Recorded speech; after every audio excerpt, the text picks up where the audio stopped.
और प्रोग्राम का पर्पस था एक मैसेज को प्रिंट करना। मैसेज था दिस इज पाइथन, आप कोई और मैसेज भी लिख सकते थे।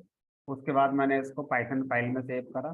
फिर उसके बाद मैं इसे इंटरप्रेटर से रन करवाता हूँ। इंटरप्रेटर से रन कराने के लिए जिस पाथ पर ये फाइल मैंने सेव करी है उस पाथ से कमांड प्रॉम्प्ट को लॉन्च करते हैं और यहाँ पर हम पाइथन कमांड को लिखेंगे और उसके बाद उस फाइल का नाम जिसको हम लोग रन करना चाहते हैं। अब इसके पीछे जो चीज़ें होती हैं वो हम लोग डिस्कस कर रहे हैं।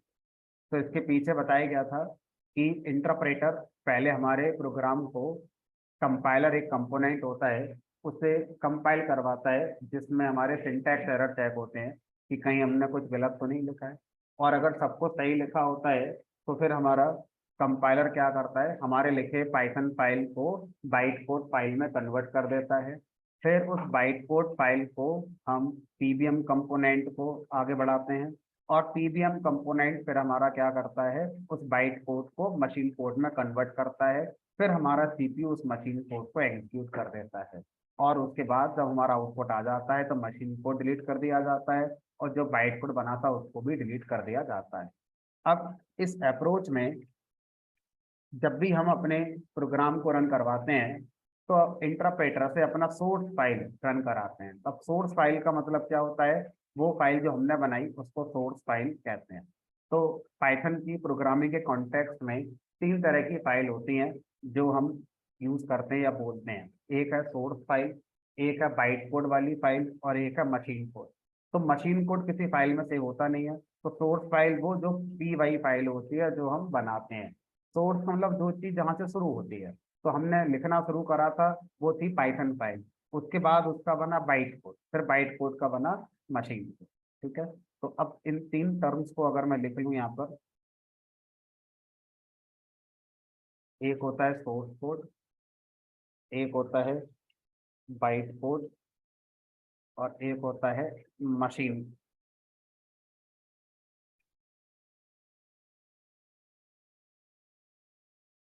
कौन क्या बनाता है as a programmer? As a programmer हम बनाते हैं सोर्स कोड। तो जो प्रोग्रामर है वो बनाता है सोर्स कोड।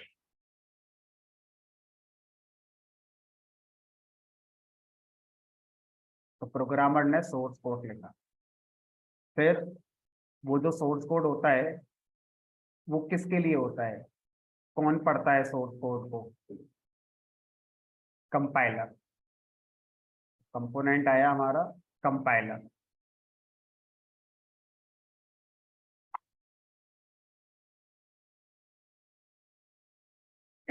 कंपाइलर हमारे लिखे सोर्स कोड का बना देता है बाइट कोड। ठीक है। फिर बाइट कोड से मशीन कोड बनाने वाला काम कौन कर रहा है, हमारा पीबीएम। यहाँ लिख देते हैं पीबीएम।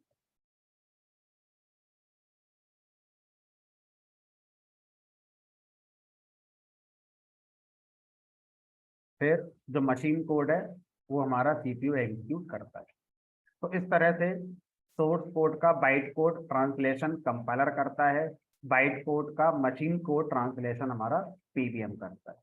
तो ये इंटरनल हमारा एक वर्किंग है जो इंटरप्रेटर के अंदर होती है। दैट मीन्स इसी पूरे को हम लोग एक इंटरप्रेटर के नाम से जानते हैं। इंटरप्रेटर के अंदर ये सब होता है।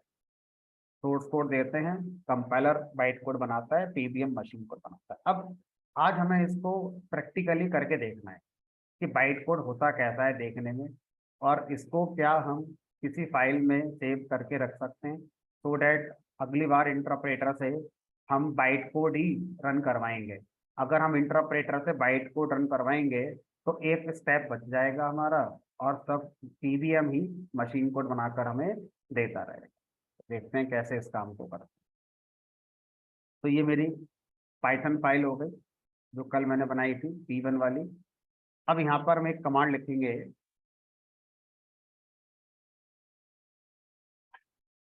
पाइथन फाइल को रन करने के लिए Python space -m space py_compile name of your Python file. अब ये क्या है? तो इस कमांड का मतलब है कि आप पाइथन प्रोग्राम को रन नहीं करना चाहते। ये जो पाइथन फाइल है इसको आप रन नहीं करना चाहते, आप इसे सिर्फ कंपाइल कराना चाहते, आप इसका जो बाइट कोड बनेगा वो स्टोर करना चाहते। तो जो डैश एम ऑप्शन होता है इसका मतलब होता है कि हम इंटरप्रेटर को ये कह रहे हैं कि जो भी आपको पाइथन फाइल मिलेगी आप उसका मॉड्यूल बना लेना। मॉड्यूल बनाने का मतलब है उसका जो बाइट कोड बनेगा उसको स्टोर कर लेना। तो जब किसी पाइथन फाइल को कंपाइल किया जाता है और उसका बाइट कोड बनता है, तो बाइट कोड को जब हम कहीं सेव करते हैं तो उसको हम मॉड्यूल के नाम से भी जानते हैं। तो डैश एम का मतलब है कि हम चाहते हैं इंटरप्रेटर हमारे वाले प्रोग्राम का मॉड्यूल बन जाए। दैट मीन्स उसकी जो बाइट कोड फाइल है वो हमारी सेव हो जाए। py_compile इस ऑप्शन से हम इंटरप्रेटर को ये कहेंगे कि इंटरप्रेटर अभी हम आगे रन करने में इंटरेस्टेड नहीं है, अभी सिर्फ कंपाइलर वाला काम करना, जो पीवीएम वाला काम है वो नहीं करना। तो इस कमांड का मतलब है कि हम पाइथन इंटरप्रेटर को इंस्ट्रक्ट कर रहे हैं मॉड्यूल बनाकर हमें दे दो। दैट मीन्स बाइट कोड बनाकर हमें दे दो और सिर्फ कंपाइलर वाला काम करना है, आपको पीबीएम नहीं चलाना है। जैसे ही मैं एंटर करूंगा वैसे ही मुझे इस वाले प्रोग्राम का बाइट कोड फाइल दे दिया जाएगा। आउटपुट नहीं आया, आना भी नहीं चाहिए था क्योंकि हमने तो पीवीएम रन ही नहीं कराया, हमने सिर्फ कंपाइलर को चलाया है। अब देखते हैं इसका बाइट कोड कहाँ बनता है और कैसे बनता है। तो अब एक फोल्डर बनाए, अंडरस्कोर अंडरस्कोर पाई कैसे underscore underscore, auto generated folder होगा। इसके अंदर आपका जो बाइट कोड है वो सेव कर दिया गया। तो ये आपका पाइथन का बाइट कोड है जो कंपाइलर बनाता है, कंपाइल्ड पाइथन फाइल। अगर मैं इसका एक्सटेंशन आपको चेक कराऊं तो एक्सटेंशन आएगा इसका .py कंपाइल्ड पाइथन फाइल। तो एक क्वेश्चन का आंसर मिल गया जो अक्सर शायद हमसे पूछा जा सकता था या लोगों के मन में होता है, क्या पाइथन कंपाइल होती है? Answer is yes, Python compile internally होती है और हम चाहें तो हम भी इस कमांड का यूज करके जो भी मैंने आपको बताई थी खुद से भी पाइथन को हम कंपाइल कर सकते। ठीक है। अब सर इसके नाम, इसका जो नाम है फाइल का वो इतना इम्पोर्टेंट नहीं है। p1.cpython-311। तो p1 तो हमारी सोर्स फाइल का नाम था तो उसने वही उठा लिया, फिर डॉट लगाया और उसके आगे इंटरप्रेटर ने अपना नाम लगा दिया सी पाइथन, यानी कि ये जो बाइट कोड फाइल बनी है ये सी पाइथन इंटरप्रेटर से कंपाइल हुई है। डैश के आगे 311 ये बता रहा है कि जो इंटरप्रेटर का वर्जन था वो हमारा 3.11। ठीक है। तो इस तरह से इस फाइल का नाम आ गया। आप इसको राइट क्लिक करके रीनेम कर सकते हैं, कोई मीनिंगफुल छोटा सा नाम अपना दे सकते हैं जो आप देना चाहते हैं। ठीक है। अब सर इस फाइल के अंदर क्या है वो मैं आपको दिखा, जब मैं इसको राइट क्लिक करके ओपन विद नोटपैड करूंगा तो सर कुछ भी समझ में नहीं आ रहा है, आना भी नहीं। क्यों? क्योंकि ये इनक्रिप्टेड है, आपको नहीं पता इस सिंबल का मीनिंग क्या है, आपको नहीं पता इस बॉक्स का मीनिंग क्या है। तो जो जो सिंबल इसमें आ रहे हैं किसी भी सिंबल का आप मीनिंग आप नहीं समझ पा रहे हैं कि किसका क्या मीनिंग है हमारा। ठीक है। तो इस तरह की फाइल को ही पाइथन में क्या बोलते हैं, बाइट कोड फाइल कहते हैं। तो इन सिंबल्स को आप बाइट कोड सिंबल के नाम से जानते हैं। ये बाइट कोड सिंबल्स हैं जिनको एज ह्यूमन हम नहीं समझ सकते और सीपीयू भी इनको नहीं जानता कि इसका मीनिंग क्या होगा, क्योंकि जीरो वन वे नहीं। तो इसलिए क्या बोलते हैं इसे, इंटरमीडिएट कोड, बीच का कोड है, ना इंसानों के काम का है ना मशीनों के काम का है। ठीक है। तो अब ये कोड आप कहीं भी ले जाएंगे चलेगा ही नहीं क्योंकि मशीन कोड है ही नहीं। तो फिर बनाया क्यों? जब ये चलेगा ही नहीं, मशीन कोड है ही नहीं, इसमें जीरो वन दिख रहा है नहीं है, तो इसको बनाने का फायदा क्या हुआ? एक फायदा हुआ, इस बात की श्योरिटी है कि एरर फ्री है, इसमें एरर नहीं है। आपका वाला जो प्रोग्राम है ये भी मशीन कोड नहीं है, चलेगा ये भी नहीं, जो आपने लिखा था चलेगा तो ये भी नहीं। लेकिन इस वाले में और इस वाले में डिफरेंस ये है कि ये वाला एरर फ्री है तभी बनेगा और इसमें एरर हो सकती है। आप देखो क्या मैं कहना चाहूँ, मान लीजिए मैंने इसमें ये ऐसे कर दिया, ठीक है, उसके बाद मैंने ये डिलीट कर दिया, अब मैंने अपने प्रोग्राम को फिर कंपाइल करा, सिंटैक्स एरर आ गई। ठीक है, अब देखो पीछे कोई फोल्डर बना, कोई फाइल कुछ नहीं बनी। यानी कि बाइट कोड वाली फाइल तभी जनरेट होती है जब आपके लिखे कोड में कोई गलती नहीं है। तो अब आप सही करें इसे और दोबारा चलाएं।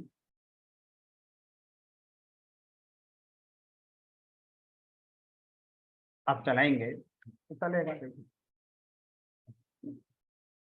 तो बाइट कोड वाली फाइल और सोर्स कोड वाली फाइल दोनों ही एग्जीक्यूटेबल नहीं होती, दोनों को ही रन नहीं किया जा सकता है, दोनों में डिफरेंस फिर भी है। सोर्स कोड वाली फाइल एरर कंटेन कर सकती है क्योंकि as a programmer, as human आपने लिखी है, इसमें स्पेलिंग मिस्टेक हो सकती है आपकी, इसमें और बहुत सारी एरर हो सकती हैं। बाइट कोड वाली फाइल तभी बनती है जब आपने लिखे कोड में कोई गलती नहीं करी है। अब हमारा सिर्फ एक काम बचा, ये फाइल अगर मैं किसी को भी देता हूँ रन करने के लिए, तो मुझे उससे ये कहना पड़ेगा कि अभी इसका मशीन कोड बनना रह गया है, तो इस फाइल को पहले मशीन कोड में कन्वर्ट करेंगे तब रन हो पाए। लेकिन अगर मैं किसी को ये वाली फाइल दे दूं रन करने के लिए, तो मैं उससे क्या बोलूंगा, अभी इसके दोनों काम रह गए। अभी इसको चेक भी करना है कि ये सही लिखी हुई है कि नहीं लिखी है, और अगर ये सही लिखी है तो बाइट कोड बनाना, फिर उस बाइट कोड को क्या बनाना, आगे मशीन कोड बनाना। तो इस फाइल को जब मैं किसी को रन करने को दूंगा तो उसको टाइम ज्यादा लगेगा क्योंकि उसको दो काम कराने पड़ेंगे। ये फाइल अगर मैं किसी को रन करने को दूंगा तो उसे एक ही काम करना पड़ेगा, एक काम तो मैंने ऑलरेडी पहले ही कर दिया। करते हैं दूसरा काम। अब ये मेरे पास बाइट कोड वाली फाइल आ गई। मान लीजिए मैंने इसको कॉपी करके पेन ड्राइव में आपको दे दिया, या मैंने आपको ग्रुप में शेयर कर दिया, आपने अपने कंप्यूटर पर इसको डाउनलोड कर लिया। अब आप इसे अपने कंप्यूटर पर रन करना चाहते हैं तो कैसे करेंगे? जहां भी आप इसे अपने कंप्यूटर में रखेंगे उस एड्रेस पे जाएंगे और कमांड प्रॉम्प्ट फिर से ओपन करेंगे और फिर से पाइथन इंटरप्रेटर को लॉन्च करेंगे, और इस बार पाइथन इंटरप्रेटर को वो फाइल देंगे पीवाईसी वाली। तो जो पीवाईसी वाली फाइल थी, इसका पाथ इस बार मैंने यहाँ पर दे दिया। ठीक है, अब इंटरप्रेटर को मैं पीवाईसी फाइल भी दे सकता हूँ, दूसरी तरफ मैं इंटरप्रेटर को पाइथन फाइल भी दे सकता हूँ। मेरा इंटरप्रेटर दोनों फाइलों को एक्सेप्ट कर सकता है। यही पहले इंटरप्रेटर P1 फाइल को ले रहा है, इस बार इंटरप्रेटर पीवाईसी फाइल को ले रहा है। इंटरप्रेटर की वर्किंग में डिफरेंस आएगा। अब यहाँ पर जब मैं एंटर करूंगा तो मेरा आउटपुट आ गया, दिस इज पाइथन। मैं यहाँ पर रन करूंगा तो भी मेरा आउटपुट आएगा, दिस इज पाइथन। मैं दोबारा चलाऊंगा इसको, फिर आउटपुट आ गया। यहाँ मैं दोबारा चलाऊंगा, फिर आउटपुट आ गया। इसका मतलब मैं सोर्स कोड को भी इंटरप्रेटर से रन करा सकता हूँ और बाइट कोड को भी इंटरप्रेटर से रन करा सकता हूँ। लॉजिकली सोचिए, दिख नहीं रहा है क्योंकि एक लाइन का तो प्रोग्राम ही है। लॉजिकली अगर हम समझे तो किस कोड को हम फास्ट मैनर में एग्जीक्यूट करा पाएंगे, सोर्स कोड को या बाइट कोड को? बाइट को। तो अब हमें क्या सजेस्ट किया गया? हमें यह सजेस्ट किया गया कि आप 2.5 महीने जब पाइथन पढ़ेंगे तो डेली इस काम को ना करें। आपने एक बार समझ लिया, समझ में आ गई। अब जब आप अपना प्रोजेक्ट बनाओगे और प्रोजेक्ट बनाकर जब किसी को दोगे, उस दिन ये काम कर लेना, ताकि जब किसी को अपना प्रोजेक्ट बनाकर दोगे तो वहां पर आपका कोड थोड़ा फास्ट एग्जीक्यूट हो पाए। आप उसे सोर्स कोड देंगे तो चला तो फिर भी लेगा वो, लेकिन पहले उसके कंप्यूटर पर कंपाइल होगा, फिर बाइट कोड बनेगा, फिर मशीन कोड बनेगा। बेटर है आप खुद ही कंपाइल करके उसे दे दो और वो सिर्फ क्या बनाएगा, वहां पर मशीन कोड बना लेगा। तो जब आप अपने प्रोजेक्ट को किसी को डिलीवर करते हैं, उस दिन आपको रिकमेंड किया जाता है कि आप बाइट कोड दें। और दूसरा फायदा क्या होगा, बाइट कोड देने का एक एडवांटेज ये भी है कि वो हमारे कोड को समझ नहीं पाएगा, क्योंकि बाइट कोड वो अगर ओपन करके पढ़ेगा भी तो समझ ही नहीं आएगा क्या लिखा हुआ है उसके अंदर। अगर मैं उसे सोर्स कोड दे दूंगा तो उसे मेरा पूरा कोड समझ में आ जाएगा। हो सकता है अगली बार वो मेरे पास ना आए, किसी और से अपना आगे का काम करवा ले, ऐसा हो सकता है। इसको बोलते हैं मेंटेनेंस। मेंटेनेंस मतलब क्या है, मैंने किसी के लिए कोई एप्लीकेशन बना कर दी, अब हो सकता है 6 महीने बाद वो उसमें कोई नया फीचर आता है। अब अगर कोड मेरे पास ही है तो मेरे पास ही आएगा। अगर मैंने उसे पूरा अपना सोर्स कोड दे दिया तो हो सकता है इस काम को वो किसी और से करवा ले। तो बाइट कोड देने का एक फायदा हमारा ये भी होगा कि सोर्स कोड हमारा सही रहेगा। ठीक है, तो अब सर ऐसा नहीं कर सकते थे कि बाइट कोड ही सेव क्यों कराएं, मशीन कोड ही ना करा लें सेव? हम मशीन कोड अगर सेव करवा लें और सीधा अपने क्लाइंट को मशीन कोड रन करने को दे दें, तो भी तो और ज्यादा फास्ट हो जाएगा। हमने कहा ये बात भी सही है, अगर आप मशीन कोड ही बना लेंगे और मशीन कोड देंगे क्लाइंट के लिए तो और फास्ट हो जाएगा। क्यों? क्योंकि मशीन कोड को फर्दर ट्रांसलेट करना ही नहीं पड़ेगा, सीधा रन कराओ सीपीयू रन करा देगा, कोई ट्रांसलेशन नहीं होना है। ठीक है, तो हम ऐसा कर सकते हैं, है ना। ऐसा करने के लिए पाइथन के कुछ एक्स्ट्रा फीचर्स हैं जो पहले हमें सीखने पड़ेंगे, जिससे हम क्या कर सकते हैं, मशीन कोड बना सकते हैं अपनी पाइथन फाइल। ठीक है, ये भी हमें सजेस्ट किया जाता है कब, जब हमें अपने अपने एप्लीकेशन को फाइनली किसी को देना हो। मशीन कोड बनाने का एक एडवांटेज मिलेगा और डिसएडवांटेज भी मिलेगा। एडवांटेजेस में एक तो आपने बता ही दिया, फास्ट एग्जीक्यूशन। दूसरा एडवांटेज क्या होगा, जब मैं मशीन कोड आपको दे दूंगा तो क्या आपके कंप्यूटर में पाइथन इंस्टॉल होना जरूरी है? अच्छा, अगर मैं आपको अभी बाइट कोड वाली फाइल दे रहा हूँ रन करने के लिए, तो क्या आपको अपने कंप्यूटर में पाइथन इंस्टॉल करनी पड़ेगी या बिना पाइथन इंस्टॉल करे बाइट कोड मशीन कोड में कन्वर्ट हो जाएगा? करनी पड़ेगी। क्यों करनी पड़ेगी? क्योंकि पीबीएम कंपोनेंट पाइथन के साथ ही आता है और अभी आपका बाइट कोड है, मशीन कोड नहीं है। तो आपको क्या करना होगा, अपने बाइट कोड को मशीन कोड में कन्वर्ट करने के लिए पीबीएम की नीड होगी, और पीबीएम पाइथन सेटअप के साथ ही आए। तो इसका मतलब बाइट कोड फाइल जिस कंप्यूटर में मैं दूंगा रन करने के लिए, वहां पर आपका पाइथन इंस्टॉल होना जरूरी है। अब मेरा क्लाइंट है, उसका क्या पता पाइथन क्या होती है? वो तो बस एक चीज जानता होगा, डबल क्लिक करना। तो जिसको आप अपना सॉफ्टवेयर बनाकर देंगे, वो क्यों अपने कंप्यूटर पाइथन इंस्टॉल करेगा? आप अपने आप को सोचो, आप ढेरों सॉफ्टवेयर अपने लैपटॉप पर चलाते हैं, किसी न किसी प्रोग्रामिंग लैंग्वेज बने ही होंगे, सी में, जावा में, पाइथन में, डॉट नेट, पता नहीं क्यों। लेकिन ये क्लियर है कि जो जो सॉफ्टवेयर हमने आज तक अपने लैपटॉप पर चलाए हैं वो किसी न किसी प्रोग्रामिंग लैंग्वेज में ही बने होंगे। क्या हमने कभी किसी सॉफ्टवेयर को इंस्टॉल करने से पहले ये किसी प्रोग्रामिंग लैंग्वेज का सेटअप इंस्टॉल कर? हमने कहा नहीं, क्योंकि हमें क्या पता ये क्या होता है प्रोग्रामिंग लैंग्वेज, हम तो यूजर हैं। हमें बस एक चीज आती है, आप जो फाइल दोगे डबल क्लिक करेंगे, बस नहीं आता, उससे ज्यादा आता ही नहीं हमारे। तो यही सोचो अपने बनाए गए पाइथन में जो प्रोजेक्ट है उसके बारे में, कि ये पाइथन का प्रोजेक्ट बनाकर जब आप किसी को देंगे तो वो क्यों अपने सिस्टम पाइथन इंस्टॉल करेगा? वो तो बस डबल क्लिक करेगा और चलना चाहिए। तो उस दिन के लिए फिर आपको क्या करना होगा, अपने पाइथन प्रोग्राम को ईएक्सी में कन्वर्ट करना पड़ेगा। अब ईएक्सी में कन्वर्ट कर दिया, दैट इज मशीन कोड आपने उसको दे दिया। ये हो गया एडवांटेज। सर डिसएडवांटेज क्या हुआ? डिसएडवांटेज ये हो गया कि अब वो जो ईएक्सी फाइल है वो विंडोज पे चलेगी, लाइनेक्स पे नहीं चलेगी, मैकबुक पे नहीं चलेगी। तो फिर आपको क्या करना होगा, दोबारा से आपको मशीन कोड बनाना पड़ेगा लाइनेक्स के लिए, फिर बनाना पड़ेगा तीसरी बार मशीन कोड किसके लिए, मैकेंटोश के लिए। तो आपको इस तरह से हर प्लेटफॉर्म के लिए अलग अलग मशीन कोड जनरेट करना पड़ता है। तो इसलिए वो तभी रिकमेंड करते हैं जब आपको आपका क्लाइंट क्लियर पता हो कि ये मेरा विंडोज का यूजर है, तो मैं ईएक्सी बनाकर दे देता हूँ। चलिए, तो बाइट कोड वाली कहानी क्या होती है, कैसे हम इसको यूज कर सकते हैं, ये हमारा समझ में आया। अब हम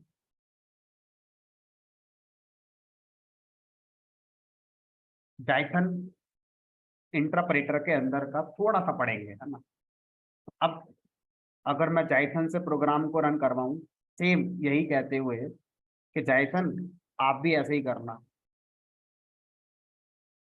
तो जाइथन इंटरप्रेटर कह रहा है कि आर्किटेक्चर मेरा वही है, मेरा भी कंपाइलर है, मैं भी बाइट कोड बनाता हूँ, पीबीएम से फिर मशीन कोड बनवाता हूँ, लेकिन यहाँ पर अब आपका जो चेंज आएगा वो क्या आएगा, जो बाइट कोड वाली फाइल बन रही थी वो अभी किस फॉर्मेट में सेव हो रही थी, डॉट पी वाई थी। जाइथन ऐसा नहीं करता। जाइथन के अंदर बाइट कोड जिस फाइल में सेव होता है उसका एक्सटेंशन होता है डॉट क्लास। डॉट क्लास, देखते हैं, एंटर करेंगे अभी हम, कोड कंपाइल हो गया और कंपाइल होकर एक क्लास फाइल में सेव हो गया। यह क्लास फाइल और इसमें बाइट कोड है, एक्सटेंशन इसका डॉट क्लास है। ठीक है, इसके अंदर वही बाइट कोड ही होंगे जो कि समझ में नहीं आएंगे आपको। ठीक है, इस तरह से फाइल का नाम भी अलग है, P1 $py, P1 $py। तो अब आप पाइथन के जो इंटरप्रेटर्स होते हैं, एक है सी पाइथन, एक है जाइथन, और भी हैं। तो इन सब का एक कॉमन आर्किटेक्चर है कि कंपाइलर, कंपाइलर से बनेगा बाइट कोड, और बाइट कोड फिर आगे जाएगा पीवीएम के पास और बनेगा मशीन कोड। बाइट कोड किस फाइल में सेव होगा, उसका नाम, उसका एक्सटेंशन हर इंटरप्रेटर का अपना अपना होगा। तो जो हमने सोचा कि .pyc फाइल बनती है बाइट कोड वाली, ये सिर्फ सी पाइथन इंटरप्रेटर के लिए बात की। जब हम जाइथन इंटरप्रेटर से कहेंगे कि आप भी अपना बाइट कोड बनाकर सेव कर दो, तो बाइट कोड की फाइल का नाम वो अलग रखेगा और उसका एक्सटेंशन होगा डॉट। ऐसे करके अगर हम आयरन पाइथन पे जाएंगे तो उसका अलग फॉर्मेट होगा, सब पे अपना अपना अलग अलग फॉर्मेट होगा। तो अब हम ये बात पर फोकस नहीं करते कि हमारी बाइट कोड फाइल का एक्सटेंशन क्या होता है, बस हम इतना ही समझते हैं कि हाँ बाइट कोड एक फाइल बनती है जो एक इंटरमीडिएट फाइल की तरह वेव हमारा करती है। चलो, तो अब हम इस चीज को अब आगे तभी पढ़ेंगे जिस दिन हमारा प्रोजेक्ट बन जाएगा। अब हम डेली प्रोग्रामिंग में जब भी पाइथन के प्रोग्राम को रन कराएंगे तो सोर्स कोड को ही रन कराएंगे, क्योंकि सबसे सिंपल तरीका यही है। आए तो पाइथन कमांड लिखी और सोर्स कोड टाइप की। अब अंदर क्या है जो हो रहा है वो तो होने देते हैं, एक बार पहले पाइथन सीख लेते हैं। अब हमारे पास एक और तरीका है प्रोग्राम को लिखकर रन कराने का। अभी जो तरीका था उसमें यह था कि आपको नोटपैड ओपन करना होता था, प्रोग्राम लिखना होता था, फिर प्रोग्राम को सेव करना होता था, फिर उसके बाद कमांड प्रॉम्प्ट ओपन करना होता था, फिर वहां पे टाइप करना होता था प्रोग्राम को रन करने के लिए। इससे भी एक आसान तरीका है आइडल एडिटर। आप आइडल एडिटर का यूज करके इस काम को कर सकते हैं। कैसे करेंगे? तो अब मैं इस प्रोग्राम को जो नोटपैड पे मैंने बनाया था और पाइथन फाइल पे सेव कर दिया है, अब मैं इसको आइडल एडिटर से रन कराऊंगा। फायदा, आपको कुछ लिखना नहीं पड़ेगा, कोई कमांड टाइप नहीं करनी पड़ेगी, एड्रेस बार में जाके आपको cmd लिखकर वो टाइप नहीं करना पड़ेगा। और मैकबुक में कमांड प्रॉम्प्ट की जगह फिर क्या चलेगा, टर्मिनल चलेगा। तो वो सब आपको ओपन करने की अब जरूरत नहीं पड़ेगी, सीधा क्या करेंगे, राइट क्लिक करेंगे इस पाइथन फाइल को। अब हम आइडल एडिटर से रन कराना सीख रहे हैं, तो पाइथन फाइल पर राइट क्लिक करेंगे, ऑप्शन आएगा एडिट विद आइडल। अब अगर आपका विंडो 11 है तो विंडो 11 में एडिट विद आइडल का ऑप्शन शायद नहीं आए डायरेक्टली। इवन विंडो 11 में जब किसी फाइल पर राइट क्लिक करेंगे तो इतने ऑप्शन ही नहीं आएंगे जितने मेरे आ रहे हैं ना, इतने ऑप्शन विंडो 11 में नहीं आएंगे, सिर्फ 4-5 ऑप्शन आएंगे। और फिर एक ऑप्शन आएगा शो मोर ऑप्शन, उसके अंदर जाकर आपको एडिट विद आइडल मिल सकता है। अगर अभी भी ना मिले तो हमने कहा दूसरा तरीका बताएंगे सर आपको। तो अभी हम मान के चल रहे हैं कि आपने जिस पाइथन फाइल को आइडल एडिटर पे रन करना है, पहले आप उसे राइट क्लिक करेंगे, राइट क्लिक, डबल क्लिक नहीं, हमने कहा करके देख लो करने में क्या है, कुछ हासिल हुआ, हमने कहा लगा नहीं है, ऐसा कुछ हो रहा है। तो इसका मतलब अभी डबल क्लिक वाला पॉइंट हमारे थोड़ा दूर है। अभी हम रन करने का जो थोड़ा टेक्निकल तरीका है वही यूज कर रहे हैं अभी। तो राइट क्लिक करेंगे, एडिट विद आइडल, और आपके कंप्यूटर में जितने आइडल इंस्टॉल होंगे उन सबकी लिस्ट आ जाएगी। तो एक से ज्यादा आइडल इंस्टॉल क्यों होंगे मेरे कंप्यूटर में, क्योंकि आपने पाइथन के अलग अलग वर्जन इंस्टॉल करे हैं। अभी मैंने पाइथन 3.11 इंस्टॉल करी है तो उसका आइडल आ गया। अब कल को मान लीजिए मेरा क्लाइंट है कोई, वो ये कह रहा है कि मेरे कंप्यूटर में 3.8 है, तो आप जो मेरा प्रोजेक्ट बनाना वो 3.8 पर बनाकर चेक करके देखना, तब मुझे देना। अब मेरा दूसरा क्लाइंट है जो ऑलरेडी चल रहा है, वो 3.11 पे प्रोजेक्ट मांग रहा है मुझसे। अब मैं एक ही कंप्यूटर पे दोनों के प्रोजेक्ट कैसे बनाऊंगा?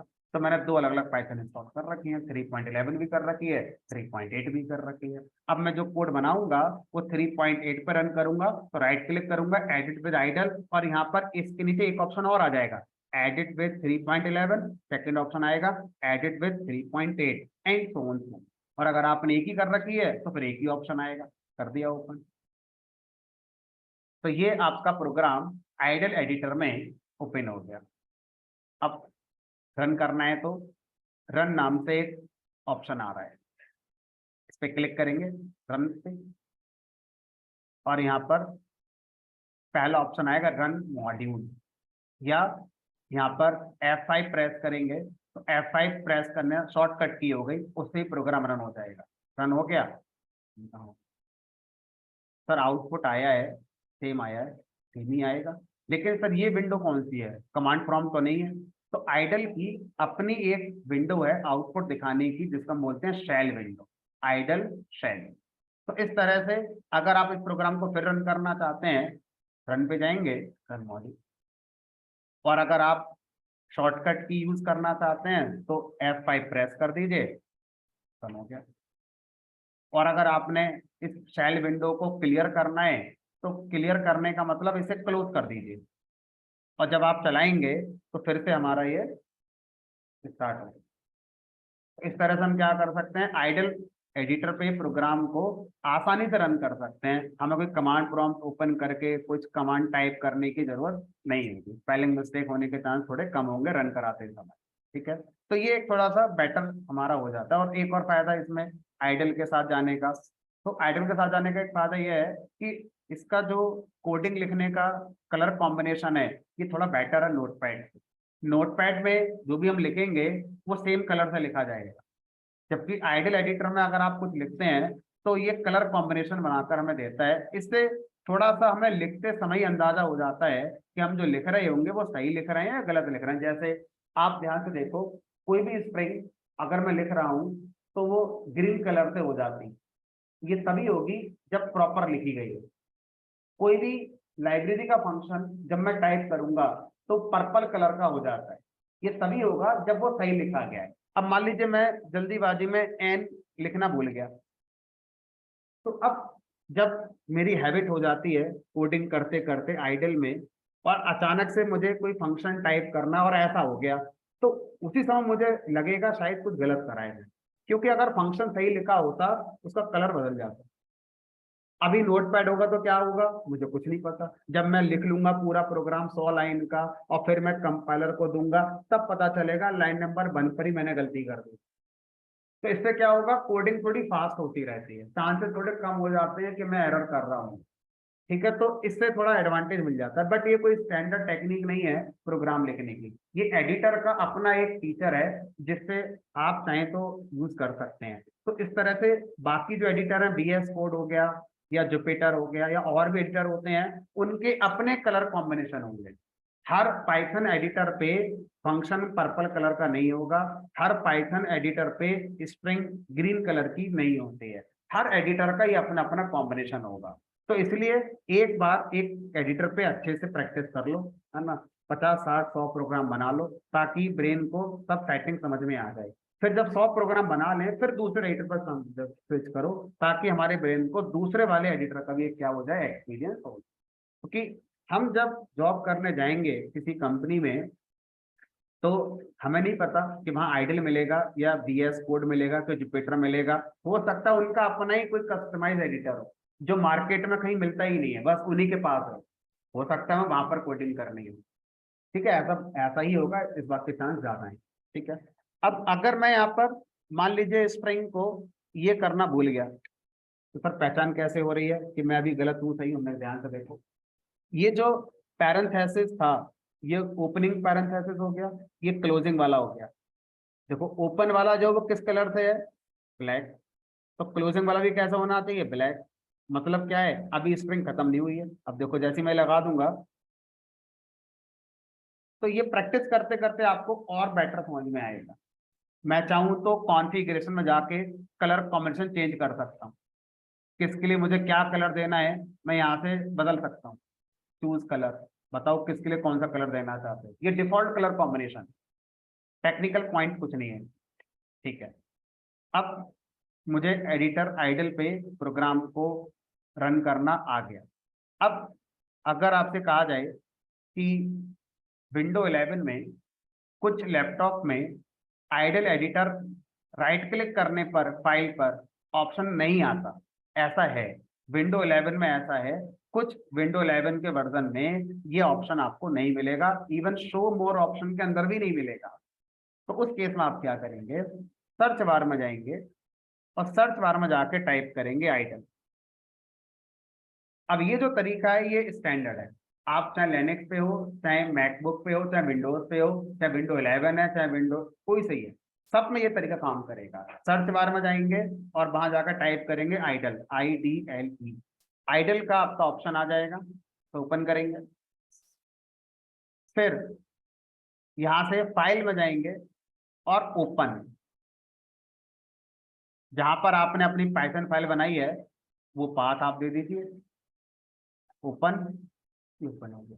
तो इस तरीके से सब में चलेगी, चाहे आप मैकबुक पे हो, चाहे विंडोज पे हो, चाहे विंडो 10 है, चाहे विंडो 11 है, इस तरीके से हर तरह से आपका आइडल ओपन। ठीक है। अब अगर हम आइडल को थोड़ा और समझने की कोशिश करें, तो आइडल के दो पार्ट हो गए। आइडल का जो पहला पार्ट है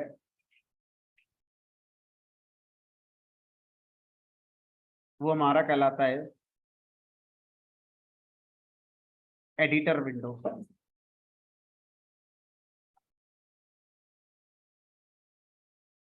और दूसरा पार्ट कहलाता है शेल विंडो। एडिटर विंडो और दूसरा पार्ट कहलाता है हमारा शेल विंडो। एडिटर विंडो का पर्पस होता है कोड को लिखना,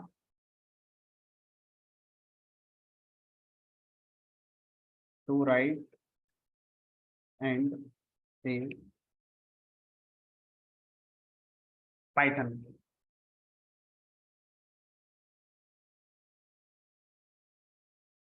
रन भी कराएंगे हम, राइट, सेव एंड रन।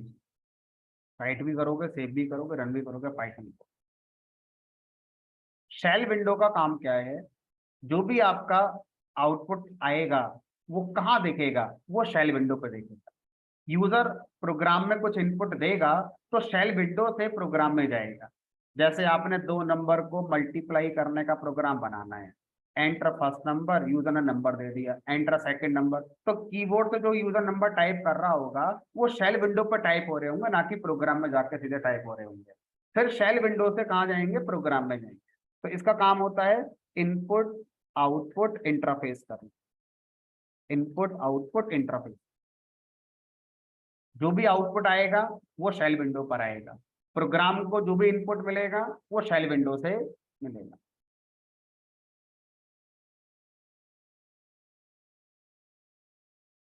अभी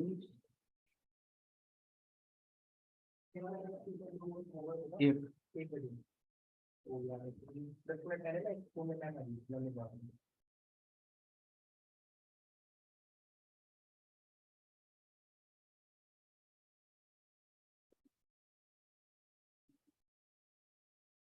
चलिए, अब अगर हम पाइथन के प्रोग्राम को आइडल एडिटर पे ही लिखना चाहते हैं और आइडल पे ही रन करना चाहते हैं तो कैसे करेंगे।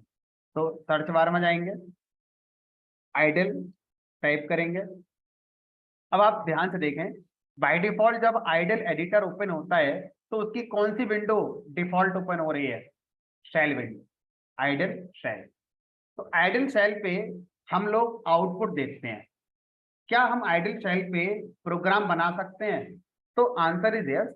हम आइडल शेल पे प्रोग्राम बना भी सकते हैं, लेकिन आइडल शेल पे प्रोग्राम जो बनता है वो आप सेव नहीं कर सकते, आप उसे दोबारा कल रन नहीं करा सकते, आप उसे किसी को दे नहीं सकते।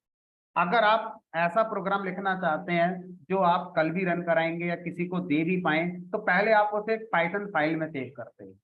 आइडल शेल पे लिखा गया प्रोग्राम उसी समय रन हो जाता है जिस समय वो लिखा जा रहा है, उसके बाद अब उसका यूज नहीं हो सकता। जैसे मैं लिखा प्रिंट दिस इज पाइथन,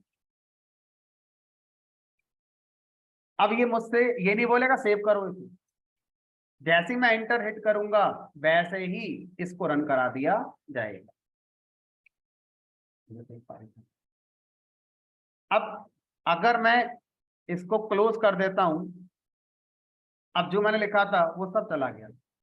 अब आप कहो नहीं सर दोबारा मुझे वही रन करना था, तो आपको दोबारा लिखना पड़ेगा पूरा कोड, जो भी आप यहाँ लिख रहे हो वो आपको लिखना पड़ेगा। ऐसे कर फिर से लिख दें तो फिर से लिख दो, एंटर करते जाइए और आपका आउटपुट आता चला जाएगा। अब आप बोलो सर यहाँ फाइल का ऑप्शन आ तो रहा है सेव करने के लिए, जब आप सेव करेंगे तो सोचो इतना ही, आप सोच रहे हो ये सेव होगा, ये सेव होगा, नहीं ये भी हो जाएगा, जो आउटपुट आया था वो भी सेव हो जाएगा, और जो ये लिखा हुआ ये भी तो सब सेव हो जाएगा। करके देखो, फाइल में गए, सेव एज, डेस्कटॉप पर, मान लो मैंने इसका नाम दे दिया P2। अब जरा डेस्कटॉप पे जाके देखना P2 नाम की जो फाइल बनी है इसमें क्या क्या लिखा हुआ है, पूरा आ गया है, 3 एरो भी आ गए, आउटपुट भी आ गया, ये भी लिखकर आ गया। अब मैं इसको रन कराऊं तो हम लोग देख लेते हैं एक बार, हो सकता है, चलिए एरर आ गई, क्योंकि ये तो कोई कोड ही नहीं है पाइथन का। इसका मतलब ये हो गया फिर तो, कि फिर अगर मैंने शेल विंडो पे अपना कोई भी कोड लिखा तो बस वो उसी समय के लिए ही यूज हो पाएगा, आगे फिर यूज नहीं हो पाएगा। तो कोई क्यों लिखेगा, तो कोई क्यों लिखेगा फिर शेल पर कोड।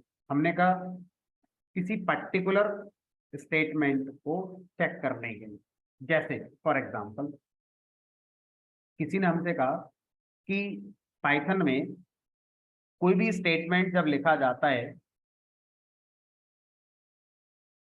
तो उसके आगे सेमीकोलन लगाने की जरूरत नहीं होती है, जबकि सी लैंग्वेज में, जावा लैंग्वेज में क्या होता था, जब कोई स्टेटमेंट लिखते थे तो उसको सेमीकोलन से टर्मिनेट करना होता था।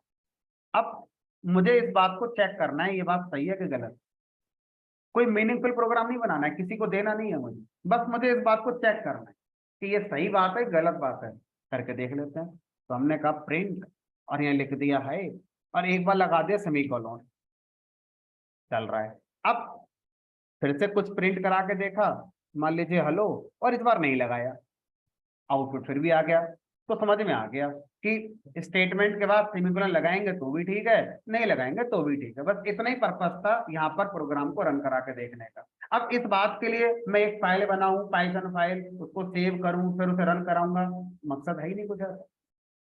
अब किसी ने मुझसे कहा कि पाइथन में ना हमारा जो इंटीजर है वो कितना ही बड़ा हो सकता है, जबकि सी में ना एक रेंज होती थी, -3 2 7 6 7 या 8 से लेकर +3 2 7 6 7। तो सी में आप कोई नंबर लिखोगे तो इससे बड़ा नहीं लिख पाओगे, इससे बड़ा लिखने के लिए आपको मेहनत ज्यादा करनी पड़ेगी। पाइथन में ना लिमिट नहीं है। हमने कहा इस बात को चेक करना है, कोई काम नहीं करना, कोई सॉफ्टवेयर नहीं बनाना है, कोई मीनिंगफुल प्रोग्राम नहीं बनाना है, बस चेक कर लो इस बात को। हमने कहा कर लेते हैं। तो मैंने ऐसे लिख दिया, मल्टीप्लाई ऐसे कर दिया, देखते हैं आउटपुट आ गया क्या, आउटपुट तो आ रहा है। अब इतने बड़े नंबर अगर मैं सी में लिख दूंगा तो एरर आ जाएगी, क्योंकि सी में इतना नंबर सपोर्ट ही नहीं होता है, उसके लिए फिर आपको कुछ और सीखना पड़ेगा। तो पाइथन में सपोर्ट होता है, ये चेक हो गया। तो ऐसी चीजों के लिए हम सीधा शेल पर अपना कोड बनाकर टेस्ट कर सकते हैं। ठीक है, तो इसे अब एक नाम दिया गया।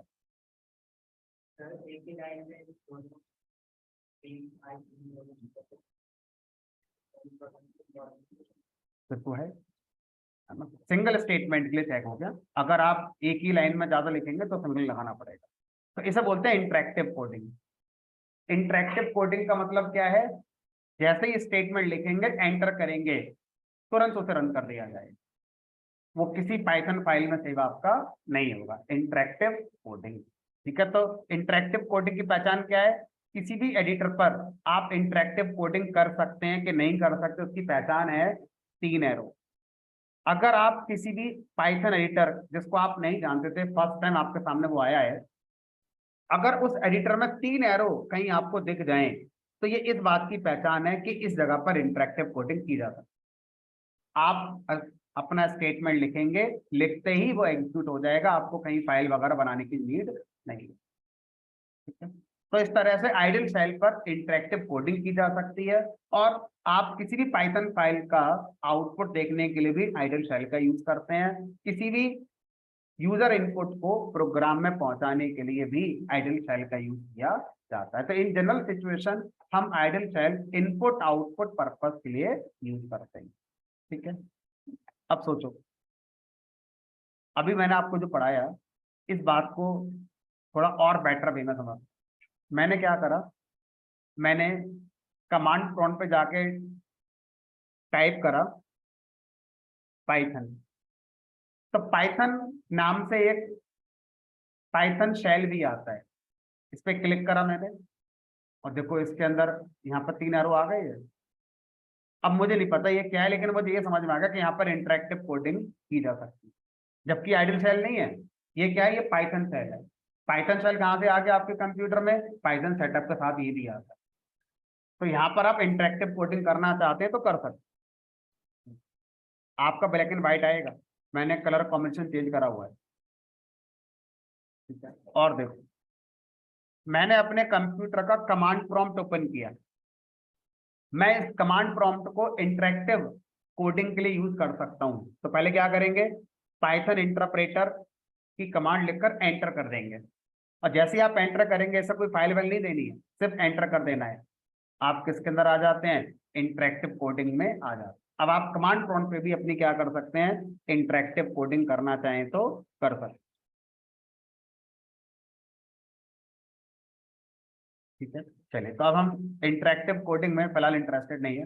हम अपना कोडिंग जो करेंगे वो प्रॉपर फाइल बनाकर पाइथन की करेंगे। अब कैसे बनाएंगे वो देखते हैं। तो हमने क्या करा, सर्च बार से आइडल ओपन करा, शेल विंडो खुल गई। अब शेल विंडो से एडिटर विंडो ओपन करनी है। कैसे? शेल विंडो पे एक ऑप्शन आएगा फाइल, इस फाइल ऑप्शन पे जाएंगे और यहाँ पर न्यू फाइल का ऑप्शन आएगा, तो क्लिक करेंगे न्यू फाइल पर। और ये जैसे नोटपैड होता है उसी तरह से आपका आइडल की एडिटर विंडो ये आपकी ओपन है। तो ये एडिटर विंडो हो गई, दिस वन, और ये आपका शेल विंडो, ठीक है। अब यहाँ पर आप अपना प्रोग्राम लिखेंगे। मान लीजिए मैंने यहाँ पर हेलो प्रिंट करा दी। अब फाइल में जाकर सेव करेंगे इसे। कहाँ करना है? हमने कभी डेस्कटॉप में उसी फोल्डर में कर देते हैं जहाँ पर अभी हम बना रहे थे। अब थोड़ा सा जो चेंज होगा वो ये होगा कि जब हम आइडल पे प्रोग्राम बनाकर सेव करते हैं तो हमें सिर्फ फाइल का नाम बताना है, उसके आगे डॉट पीवाई एक्सटेंशन नहीं लगाना होता। इसलिए नहीं लगाना होता क्योंकि आइडल एडिटर ये कह रहा है कि मुझे पता है कि आप पाइथन के कोड बनाओगे मेरे ऊपर, क्योंकि ये पाइथन का एडिटर है। तो ऑटोमेटिकली आप पीवाई एक्सटेंशन आपको मिल जाएगा, आपको खुद से पीवाई लगाने की नीड यहाँ पर नहीं है। सिर्फ आपको नाम लिखना है फाइल का, ये आपकी फाइल यहाँ पर आकर सेव। अब रन करना चाहेंगे तो इसे रन कर। जब किसी पाइथन प्रोग्राम को हम py नाम की फाइल में सेव कर देते हैं तो उसको हम स्क्रिप्ट के नाम से भी जानते हैं, पाइथन स्क्रिप्ट। क्योंकि आपसे पूछ सकता है पाइथन स्क्रिप्ट क्या होती है, तो पाइथन स्क्रिप्ट एक पाइथन फाइल को ही कहा जाता है जिसका एक्सटेंशन क्या होता है? Dot P Y. तो हम ये कह सकते हैं ये दो पाइथन प्रोग्राम है, हम ऐसे कह सकते हैं ये दो पाइथन की फाइल है, हम ऐसे भी कह सकते हैं कि ये पाइथन की दो स्क्रिप्ट है, ठीक है। तो इस तरह से पाइथन स्क्रिप्ट एक टर्म और आपका निकल कर आता है। तो पाइथन फाइल को ही पाइथन स्क्रिप्ट के नाम से जाना जाता है, कुछ अलग नहीं है। तो कोई आपसे पूछ सकता है पाइथन स्क्रिप्टिंग आती है आपके लिए, आपको लगे पता नहीं क्या पूछ लिया, पाइथन स्क्रिप्टिंग आती है नहीं आती, कुछ नहीं। पाइथन स्क्रिप्टिंग का मतलब पाइथन के प्रोग्राम को रन करना, उनको फाइलों में सेव कर। ऐसा तो नहीं है कि आपने इंटरेक्टिव कोडिंग सीख रखी है बस, कि बस कमांड प्रॉम्प्ट खोला और 3 एरो आ गए और लिखकर आउटपुट आ गया, खत्म हो गया। तो इसलिए आपसे कहते हैं कि पाइथन स्क्रिप्टिंग आती है आपको, दैट मीन्स पाइथन को फाइल में सेव करके रन करना आता है आपको। हमने कहा आता है, हम तो सीख रहे हैं यहाँ पर। कई बार स्कूलिंग लेवल पर स्क्रिप्टिंग नहीं सिखाते, इंटरेक्टिव कोडिंग सिखाते थे स्कूलिंग लेवल पर, है ना, 6th में, 7th में, 8th में, 9th में, क्योंकि वहां पर इतना फोकस नहीं कराया जाता, बस उनको फैमिलियर कराना है कि हाँ कोई लैंग्वेज वगैरह होती है और इस तरह से काम करते, है ना। तो इसलिए ये क्वेश्चन पूछा जाता है स्पेशली स्कूलिंग लेवल पर। चलो, अब मैंने 2 फाइल बना ली। अब ये 2 फाइलें आप पाइथन एडिट रन कर सकते, आगे बढ़ते हैं। अब मैं जो कॉन्सेप्ट आपको पढ़ाऊंगा, मैं अलग अलग फाइल उनकी बना लिया करूंगा। मान लीजिए मुझे आपको आगे पढ़ाना है तो मैं इसमें कुछ चेंज करूंगा, तो फिर इसमें अभी मैंने जो पढ़ाया वो आपका नहीं रहेगा, ठीक है। तो मैं एक काम करूंगा, एक नई फाइल बना लूंगा। अब पाइथन में किसी भी स्ट्रिंग को 4 तरह से लिखा जा सकता है। पहला, डबल कोट। दूसरा, सिंगल कोट के पेयर में भी आप पाइथन की स्ट्रिंग को लिख सकते हैं। दोनों में कोई डिफरेंस? फिलहाल तो कोई डिफरेंस नहीं।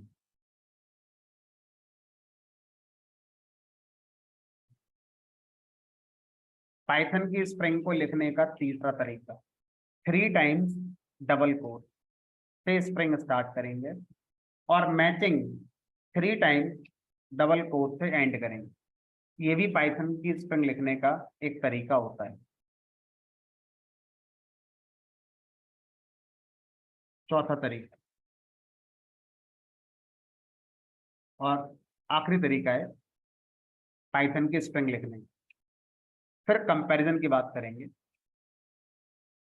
तो चौथा और आखिरी तरीका कहता है 3 टाइम्स सिंगल कोट से स्ट्रिंग स्टार्ट करेंगे और मैचिंग कोट से एंड करेंगे। तो हम पाइथन की स्ट्रिंग को 4 तरह से लिख सकते हैं। दोबारा देखें तो एक तरीका हो गया डबल कोट से स्टार्ट करेंगे और मैचिंग डबल कोट से एंड करेंगे। दूसरा तरीका हो गया सिंगल कोट से स्टार्ट करेंगे और मैचिंग सिंगल कोट से एंड कर देंगे। तीसरा तरीका हो गया 3 टाइम्स डबल कोट से स्टार्ट करेंगे और मैचिंग 3 टाइम्स डबल कोट से एंड कर देंगे। चौथा तरीका हो गया 3 टाइम्स सिंगल कोट से स्टार्ट करेंगे और मैचिंग 3 टाइम्स सिंगल कोट से एंड कर देंगे। अब डिफरेंस समझने की कोशिश करते हैं, कब कौन सा हमें यूज करना चाहिए। सारे के सारे स्प्रिंग है, सबको स्प्रिंग कहा जाता है। पाइथन के अंदर करेक्टर बोलने के लिए है, लेकिन करेक्टर टाइप होता नहीं है। सिंगल कोट को कुछ लैंग्वेजेस करेक्टर कहती हैं, पाइथन में सिंगल कोट को भी स्प्रिंग ही कहा जाता है। ठीक है। अब स्प्रिंग में हम क्या लिख सकते हैं, एक बार पहले इसको डिस्कस करेंगे, उसके बाद में डिफरेंस बताने की कोशिश करूंगा। आप प्रैक्टिस किसी एक की रखो, नॉलेज चारों की होनी चाहिए। प्रैक्टिस आप किसकी रखना चाहते हो, जिसकी चाहे उसकी रख लो। मैंने अपनी जो रखी है वो डबल कोट की रखी है, आप सिंगल कोट की रख लो। ट्रिपल वाली क्यों रखोगे? क्योंकि इसमें मेहनत ज्यादा करनी पड़ेगी, ज्यादा टाइप करना पड़ रहा है। तो शायद ट्रिपल कोट्स वाली तो कोई मजबूरी होगी, तभी हम स्प्रिंग यूज करेंगे। इन जनरल या तो हम ये वाला नोटेशन यूज कर रहे होंगे या डबल कोट वाला। तो मैंने अपनी प्रैक्टिस जो करी हुई है वो डबल कोट के साथ करी हुई है। आप फ्री हैं, कैसे कर सकते हैं। चलो, तब पॉइंट ये चल रहा था स्प्रिंग के अंदर आप क्या लिख सकते हैं। तो मैंने कहा स्प्रिंग के अंदर आप कोई भी करेक्टर लिख सकते हैं। तो अब करेक्टर और लेटर में कंफ्यूज हो गए हम। आपने लिखा हेलो, तो एज एक करेक्टर है, हमने कहा। किसी ने कहा नहीं, एज तो एक अल्फाबेट है इंग्लिश का, हमने कहा ये बात भी सही है। फिर दोनों में कौन सी बात सही है? एज को हम एक अल्फाबेट माने, अल्फाबेट को लेटर भी कहते हैं, इंग्लिश लेटर माने या करेक्टर माने। तो अब देखो, किसी भी स्ट्रिंग को सही समझने के लिए आप स्ट्रिंग में एक एड्रेस प्रिंट करा के देखिए। मान लीजिए मैं ड्यूकैट का एड्रेस प्रिंट कराना चाहता हूँ। क्या है ड्यूकैट का एड्रेस? हमने कहा A52, उसके पहले नाम लिख दिया ड्यूकैट, कॉमा A52, कॉमा सेक्टर 16 और नोएडा, और ब्रैकेट में यूपी लिख दिया, आगे इंडिया भी लिख देना। तो अब क्या ये स्ट्रिंग सही है? अगर सही है तो ये आपको बहुत कुछ सिखा के जाएगी, क्योंकि इसमें क्या, ये एक अल्फाबेट हमने कहा है, ये है, दोनों में डिफरेंस, ये अपर केस है, ये लोअर केस है। अच्छा, ये कौन है? हमने कहा ये नहीं पता, ये अल्फाबेट तो नहीं है। कॉमा है, जो दिख रहा है वो बोल दिया कॉमा है। ये कौन है? हमने कहा डैश दिख रहा है, ये हमने कहा ब्रैकेट दिख रही है। तो अब ये तो समझ में आ गया कि अगर ये सब सही है तो स्ट्रिंग में सिर्फ इंग्लिश के अल्फाबेट नहीं आते, इंग्लिश के अल्फाबेट ना आकर क्या क्या आता, डिजिट भी आ रही है। देखो, सिंबल भी, इनको मैं सिंबल कह सकता हूँ, कॉमा, डैश, है ना, ये सब सिंबल है। तो अब हमें अपना आंसर मिल गया। आंसर क्या मिला? स्ट्रिंग का मतलब होता है sequence of character, sequence of character. Character का मतलब होता है लेटर्स। करेक्टर एक लेटर हो सकता है कोई इंग्लिश का, डिजिट हो सकती है, कोई सिंबल हो सकता है, और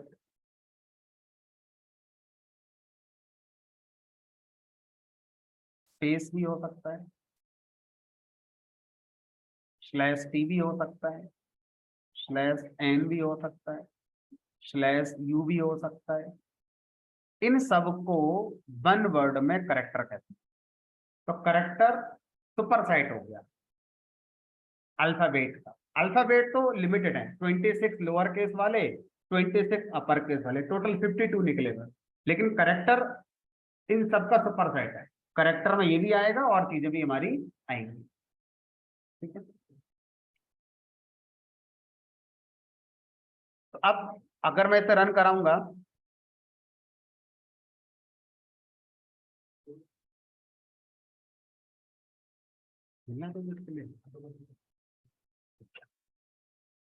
चलिए, तो कुछ प्लेसमेंट से रिगार्डिंग इंफॉर्मेशन शेयर करनी है।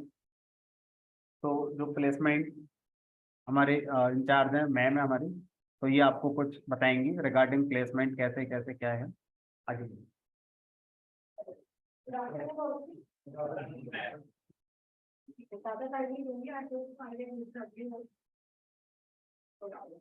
टाइम हो गया आपके बात को रन करने में? समझ में आ रहा है सर?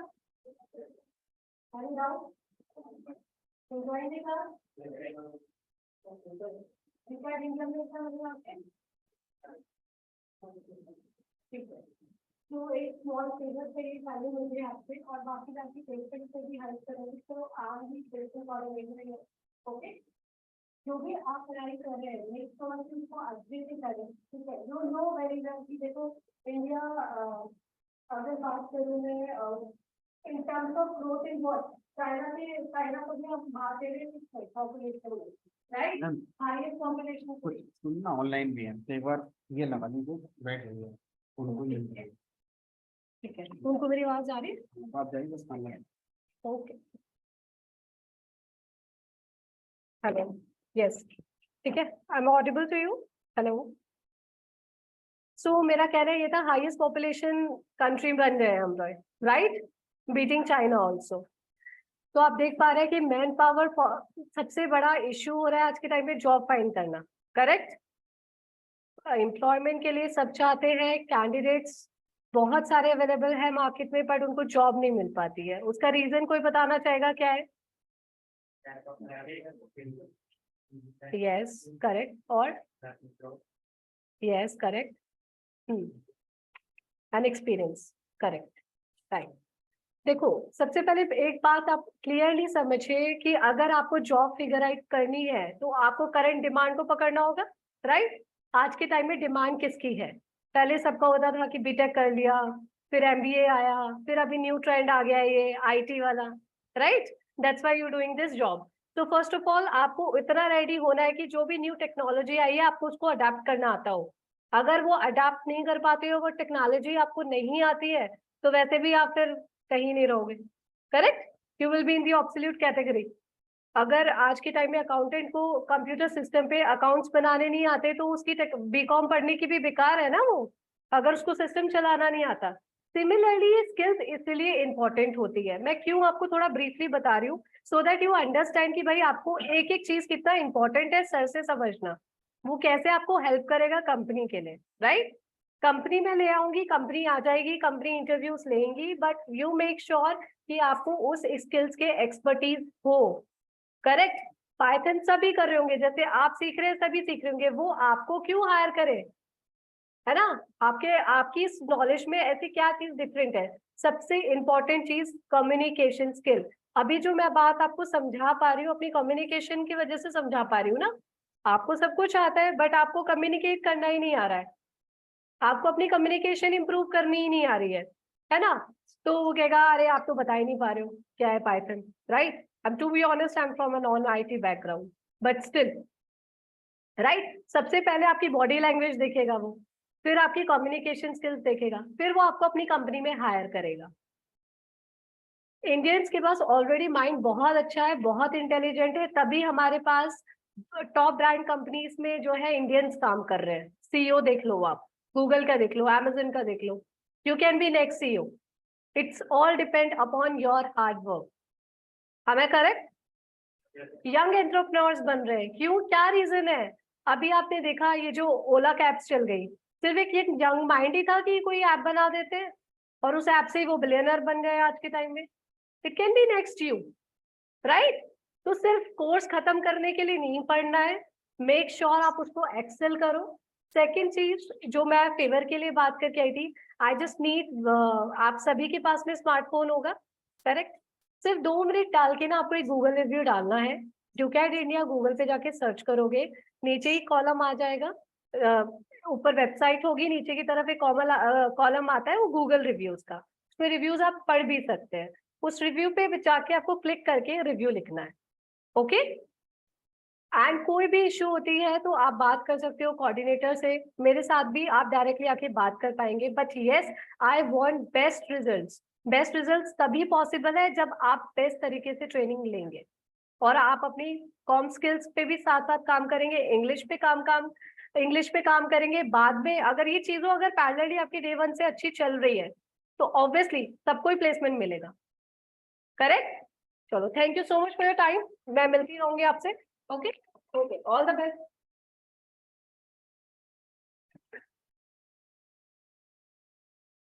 चलिए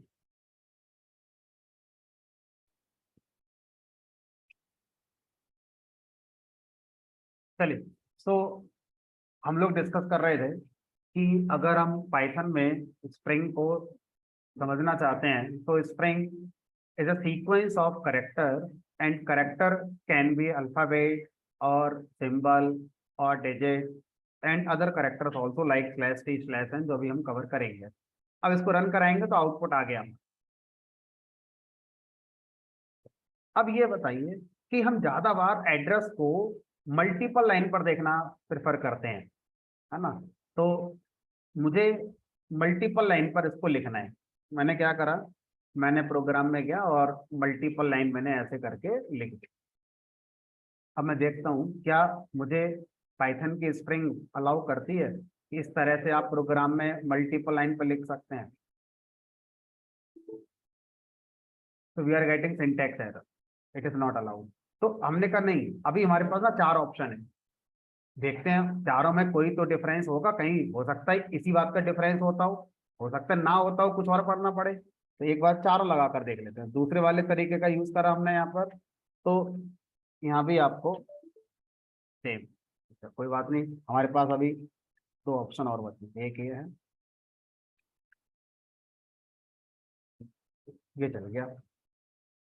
तो इससे हमें एक डिफरेंस समझ में आ गया कि अगर हम स्प्रिंग को 4 तरह से लिख पा रहे हैं तो एक तरीका तो अलग ही है बाकी तीनों से। और वो क्या है कि अगर हम 3 टाइम्स डबल कोट का पेयर यूज करते हैं तो स्प्रिंग को मल्टी लाइन पर हम लिख सकते हैं अपने प्रोग्राम के अंदर।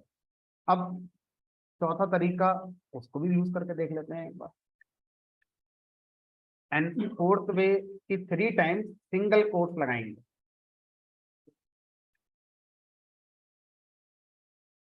और जब इस तरीके का यूज करते हैं तो ये भी आपका ठीक है।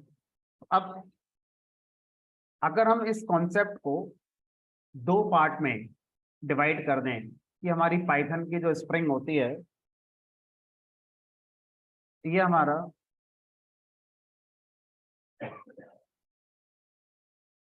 एक, हम कह सकते हैं सिंगल लाइन स्प्रिंग, ऐसी स्प्रिंग जो सेम लाइन पर एंड होनी चाहिए कोट लगाकर। और एक हो गई हमारी मल्टी लाइन, तो सिंगल लाइन स्ट्रिंग लिखने के मेरे पास टोटल कितने तरीके हैं, 2 या 4? 4 तरीके है ना। एक तरीका तो ये हो गया, दूसरा तरीका ये वाला हो गया।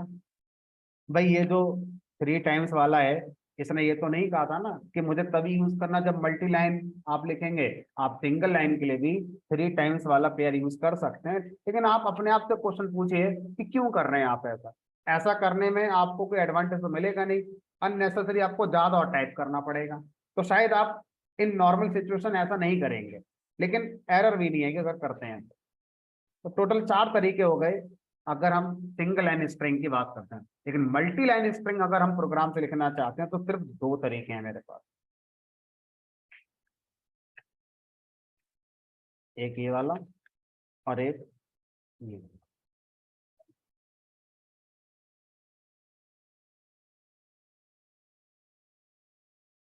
इस तरह से हम पाइथन की स्ट्रिंग को 2 पार्ट में डिवाइड कर देते हैं। सिंगल लाइन स्ट्रिंग होती है जिसको लिखने के हमें 4 तरीके दिए गए हैं, और मल्टी लाइन स्ट्रिंग होती है जिसको लिखने के सिर्फ हमारे 2 ही तरीके।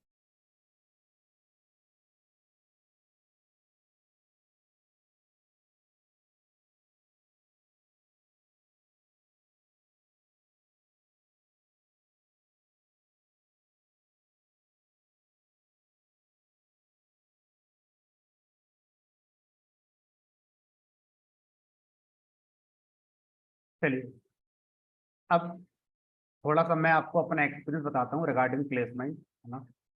तो लास्ट 15 ईयर से मैं इसी फील्ड में हूँ।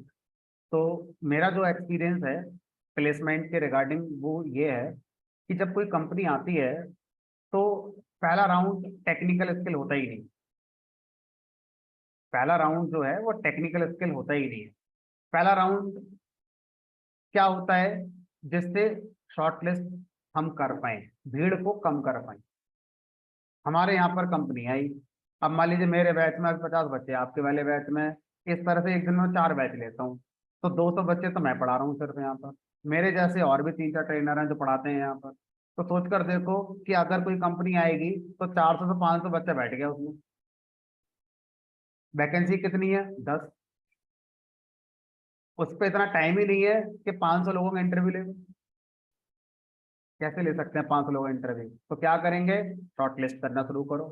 शॉर्ट लिस्ट करने का पहला तरीका क्या है, रिटन टेस्ट ले लो पहले। उस रिटन टेस्ट में पाइथन पूछो ही मत।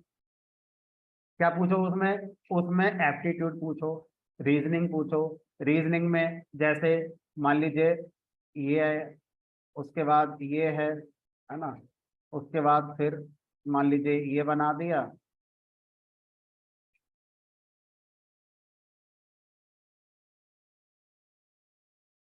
अब बताओ नेक्स्ट क्या होगा। सर ये कौन सा बात है, हमने यही बात है, यही पूछते हैं इंटरव्यू में।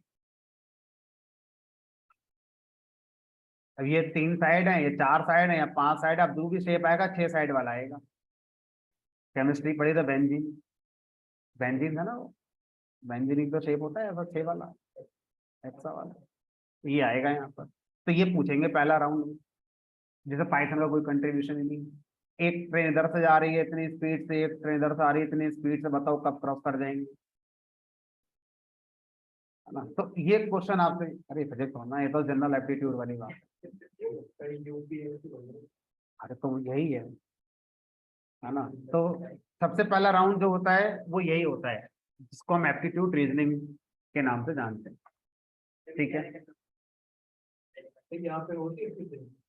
पहले समझ लो क्या है।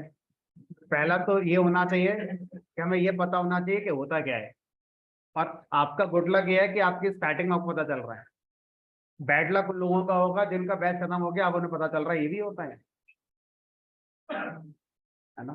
तो पहला राउंड होगा टेक्निकल एप्टी, ये वाला सॉरी एप्टी रीजनिंग वाला। फिर दूसरा राउंड क्या होगा, अब मान लीजिए इसमें 50% बच्चा शॉर्ट लिस्ट हो गया, 200 फिर भी रह गए, सिलेक्शन करना है 10 का। अब हमारे पास अभी भी इतना टाइम नहीं है कि हम 200 लोगों का टेक्निकल इंटरव्यू लेकर पाइथन आपको कितनी आती है। क्या करेंगे, फिर वहां पर एक राउंड रख सकते हैं ग्रुप डिस्कशन का, जिससे हम ये समझ पाए कि सामने वाला बोल पा रहा है कि नहीं बोल पा रहा है। अब ये वो राउंड है सबसे टफ राउंड होता है ग्रुप डिस्कशन का। हम बोल पाएंगे कि नहीं बोल पाएंगे, ठीक है। तो अब इसमें से बहुत सारे लोग जो बोल नहीं पाते हैं, मान लीजिए हो सकता है उन्हें पाइथन अच्छी आती हो, लेकिन वो जो जानते हैं वो उसे समझा नहीं पा रहे हैं सामने वाले, तो वो सब शॉर्टलिस्ट हो गए, बाहर हो गए सर, ठीक है। तो जीडी में उन्होंने कोई टॉपिक दे दिया, कोई भी टॉपिक बोल सकते हैं वो, है ना। तो अब मान लीजिए 2 राउंड हमारे पूरे हो गए। अब जीडी में वो ये भी देखेंगे कौन हिंदी में बात कर रहा है, कौन इंग्लिश में बात कर रहा है, कौन उर्दू में बात कर रहा है ना। तो वो प्रेफर करेंगे वो कैंडिडेट जो इंग्लिश में बात कर रहा है। अब सर इंग्लिश सीखनी पड़ेगी, हमें तो इंग्लिश लिखनी आती थी, पढ़नी आती थी, बोलने में दिक्कत होती है, अब वो भी करनी पड़ेगी। अब सोचो, अगर उनमें से 10-15 को भी आती है तो सामने वाला उसी को फोकस कर लेगा, वो इन्हीं को कर लेते हैं सेलेक्ट। अब उसके बाद तीसरा राउंड आएगा, अब बताओ पाइथन कितनी आती है। सर अब तक तो सब खत्म हो चुका है, बचा क्या है उसमें। मैंने कहा यही एक ट्रेजेडी है, इसे ट्रेजेडी कह सकते हो आप, भीड़ है इसलिए। अब मान लीजिए 3 उल्टा कर देते हैं, 10 ओपनिंग है और 5 बंदे पढ़ रहे हैं पाइथन, तो क्यों लेगा कोई रिटन टेस्ट एप्टी रीजनिंग का, कौन जीडी क्यों, बिल्कुल नहीं होगा। आपसे बस पाइथन के टॉपिक के नाम पूछेंगे, नाम भी आते हैं तो सिलेक्शन हो जाएगा। तो ये सब शॉर्ट लिस्टिंग करने के तरीके होते हैं, इसलिए आपको एप्टी रीजनिंग इंग्लिश में थोड़ा बेटर होना पड़ता है। फिर आप कहते हो कि हम तो टेक्निकल पर्सन, हम इन सब बातें क्यों पढ़ेंगे।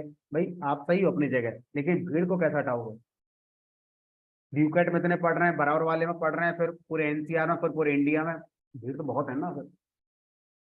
अब पाइथन ऐसी टेक्नोलॉजी हो गई जिसमें बीए, बीकॉम, बीएससी, एमबीए सब है, और भीड़ है इसमें तो, है ना। तो इसीलिए आपको शुरू से ही पता होना चाहिए कि एक इंटरव्यू में हम कहाँ पर लैग करेंगे। तो आप लैग पाइथन में नहीं करेंगे, आप लैग करेंगे एप्टी रीजनिंग और इंग्लिश कम्युनिकेशन में।